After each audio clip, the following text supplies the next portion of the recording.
Terça-feira, 17 de maio de 2022, recebo aqui no estúdio da Rádio Pindorama JFM o professor Rodolfo Marocchio. Ele é coordenador do Conselho Tutelar no município de Sidrolândia, conselheiro tutelar eleito e escolhido aí pelos seus colegas, né? São 5 no total, como o coordenador do Conselho Tutelar.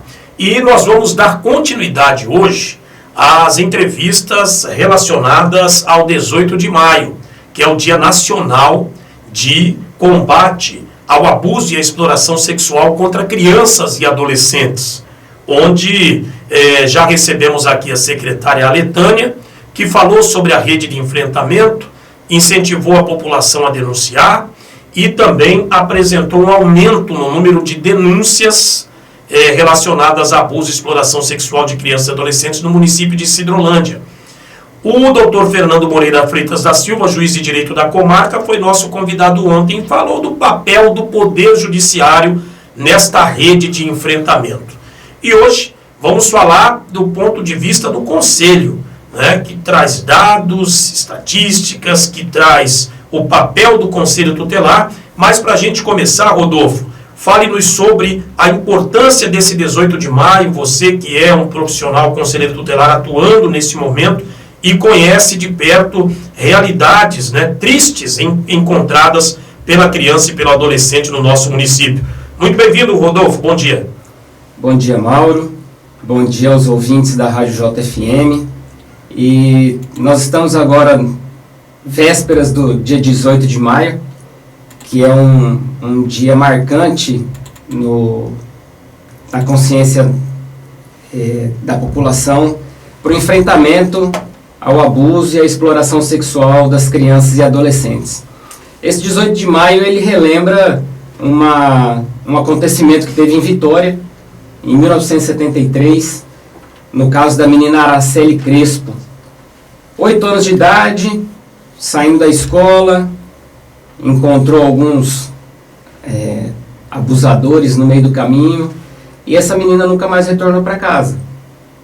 Ela foi abusada, foi violentada, assassinada, queimada com ácido e encontrada 6 dias depois no matagal, já em estado deplorável. E ali foi o início de uma campanha nacional para conscientizar a população a denunciar esses casos. O que falta para nós, Mauro, é coragem de denunciar, né?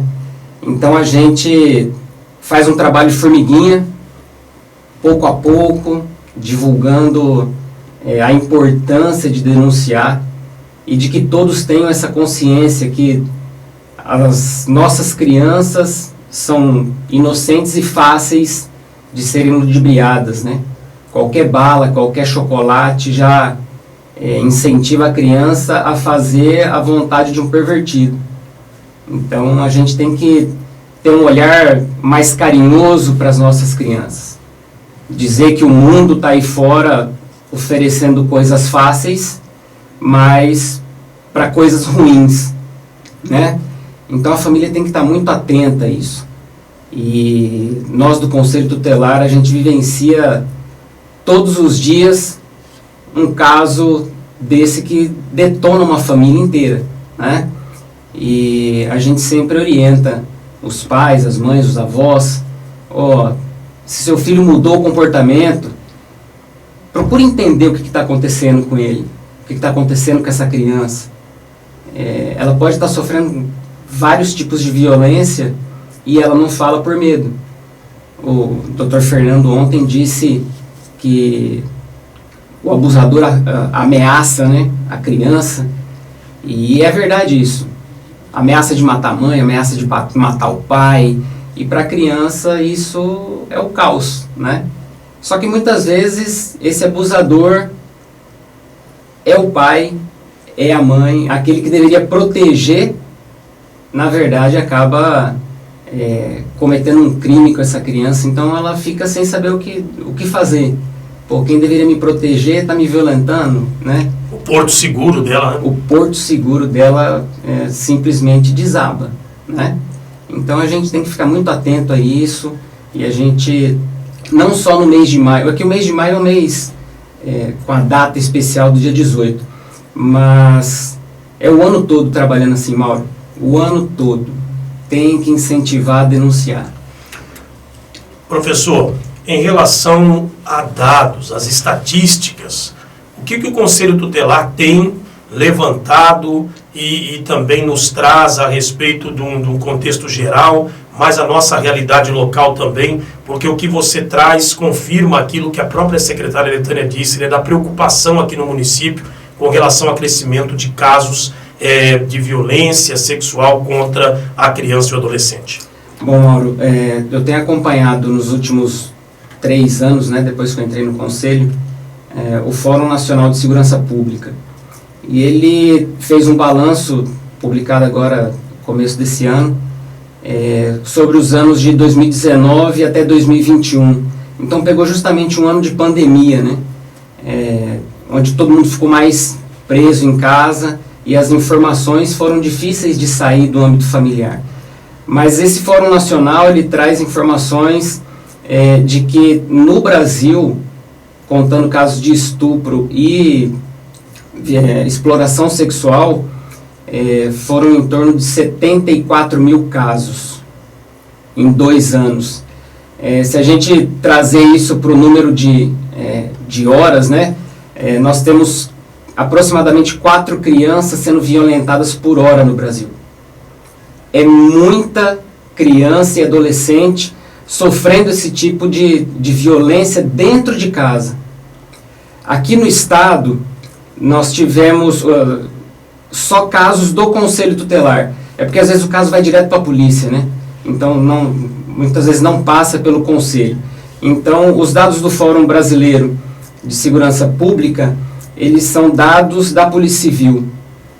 E os dados do Conselho Tutelar, nesses 2 anos aqui no estado, nós tivemos em torno de 1.500 casos. Muito caso para ser computado, né? E aqui em Sidrolândia, é um dado até interessante, porque nós tivemos 15 casos entre 2019 e abril de 2022. Parece ser pouco em relação aos 73 mil casos, 74 mil casos que nós tivemos. Mas é um dado alarmante, porque nós tivemos 15 casos de 2019 para cá. Só que só no mês de abril nós tivemos 5. Então 30% desses casos que nós estamos computando até o mês de abril, que eu estou trazendo hoje para vocês, 30% foi somente em abril de 2022. Nós estamos falando do mês passado, Mauro, que passou pelo Conselho. Então, esses casos vêm aumentando porque as crianças estão voltando à normalidade. A Secretaria de Educação e os professores, principalmente, estão sendo nossos parceiros, porque a criança sente confiança em se abrir com o professor. Então, o recado agora é para o professor, né? Você que está percebendo mudança de comportamento em alguma criança na sala de aula, que ela está muito introspectiva, muito quietinha, não interage, por qualquer coisa está chorando, tenta conversar com essa criança, buscar a confiança dela, porque a criança por si só ela já confia no professor, né? E é a partir da escola que nós vamos começar a ter o desvendamento desses casos, né? Toda vez que essa criança se abre, o primeiro passo é buscar o nosso apoio. Entra em contato com o Conselho, pede orientação, porque nós vamos atender de pronto. A gente até distribui melhor as tarefas lá dentro do Conselho, para que a gente dê um foco maior nessas questões de violência sexual e de comportamento. Às vezes o psicológico da criança não está muito bacana, está meio abalado, então a gente está dando uma atenção especial nessa questão de violência e abuso e questões psicológicas. Coordenador, professor Rodolfo, e dentro dessa mensagem que o Conselho deixa, importante dizer, falar das atribuições do Conselho, né? Qual é o papel do Conselho. E isso está muito dentro daquilo que realmente é o motivo do Conselho existir, de garantir a preservação dos direitos da criança e do adolescente. E aí a sociedade às vezes confunde um pouquinho, acha que o Conselho tem o poder de polícia e punitivo. A gente vem trabalhando já nesses 2 últimos anos aí que eu estou como coordenador, em fazer com que a sociedade entenda qual que é o papel do Conselho. O Conselho, ele é um órgão muito mais fiscalizador das ações do que de execução. Então, nós somos cobrados diariamente, Mauro. Pô, vocês são do Conselho, vocês não fazem nada para prender o abusador. Na verdade, o nosso papel é fiscalizar a Polícia Civil, o Judiciário e o Ministério Público. Na verdade, a gente faz um trabalho compartilhado, todo mundo se apoia. Mas o Conselho, legalmente, ele tem que fiscalizar o Poder Judiciário, tem que fiscalizar a polícia. Que tipo de ação está sendo tomada em relação a esses casos? Então a gente vem estreitando as relações. Já tive um bate-papo com o Dr. Diego, que é o nosso delegado da Polícia Civil, tirando algumas dúvidas, colocando algumas situações que acontecem no Conselho, para que a polícia também venha a agir com um pouco mais de força ou de empenho, para que a sociedade perceba que a polícia está fazendo o seu papel e que o judiciário também está fazendo o seu papel. O conselheiro, ele não é um policial para prender ou soltar alguém. Nós estamos ali para fiscalizar quais são as ações que estão sendo tomadas naquela determinada situação, como que está o processo.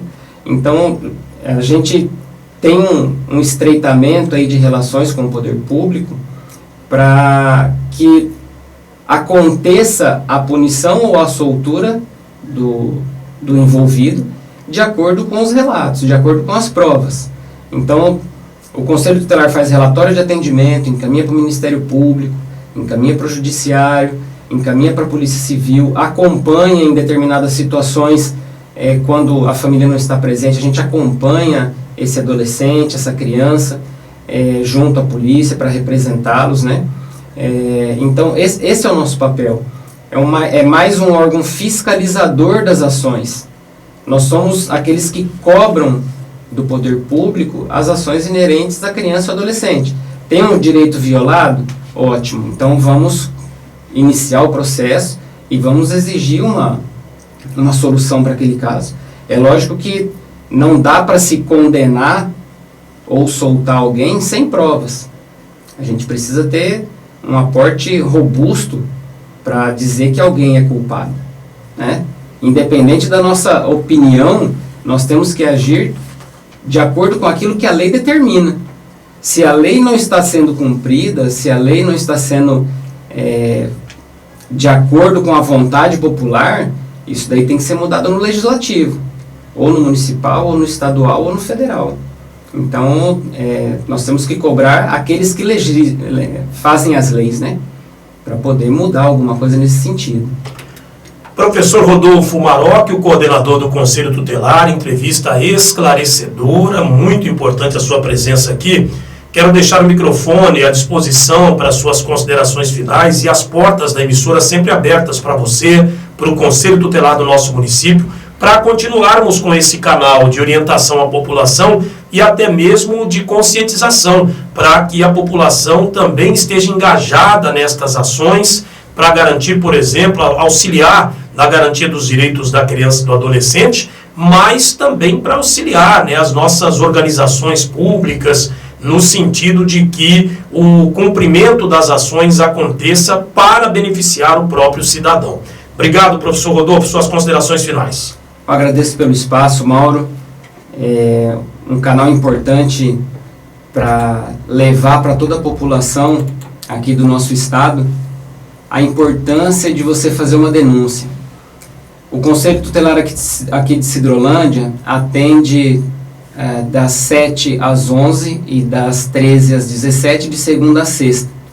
Só que nós temos o plantão do Conselho Tutelar, que trabalha 24 horas, durante 7 dias na semana. O telefone de contato é o 3272-1760 E o número do plantão do Conselho Tutelar é o 99602 8087. Se está sabendo de algum caso que envolva direito violado da criança e do adolescente, entre em contato conosco, tire suas dúvidas, que nós vamos fazer o possível para atender essa criança, esse adolescente, para que ele não venha sofrer no futuro graves consequências, principalmente psicológicas. O tutelar está à disposição e as portas estão sempre abertas para poder atender essas nossas crianças e adolescentes. Muito obrigado, Mauro. Tenham todos um bom dia. Muito obrigado. Está aí, portanto, o coordenador do Conselho Tutelar, o professor Rodolfo Marocchio. E amanhã, às 8 da manhã, acontece a carreata, né, pelo dia D de enfrentamento aí e de combate ao abuso e à exploração sexual contra crianças e adolescentes. E a saída será ali de frente à Secretaria Municipal de Assistência Social, Rua Paraná, 1885, no bairro Jandaia. Participe você também.